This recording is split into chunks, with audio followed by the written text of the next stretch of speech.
اعوذ بالله من الشیطان الرجیم بسم الله الرحمن الرحیم. په ټول اول خو ز خپل افغان ملت ته په پښتانه مینا سلام کو چې السلام علیکم ورحمت الله وبرکاتو.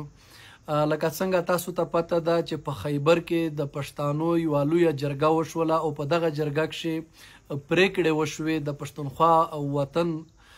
نو هغه کې یوه پریکړه دا هم وه چې د اتوار په ورځ باندې په ټول پښتون بیل کې به ولسي پاڅونونه وي. نو سبا ورځ به په پښتونخوا وطن کې په هره ولسوالۍ په هره ضلع کې ولسي پاڅونونه دي.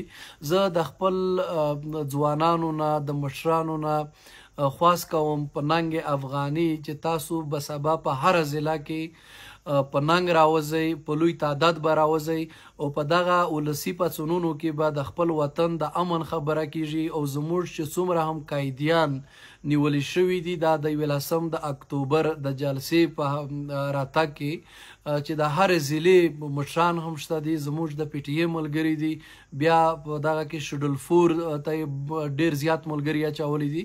د دغې په خلاف باندې به راوځئ او یو خواست د ټولو ولسونو نه چې سبا ورځو دپاره په هر جماعت کې د هر ممبر نه د دغه ولسي پاڅونونو اعلانونه هم وشي او ورسره په لوی تعداد کې خلک راووځي.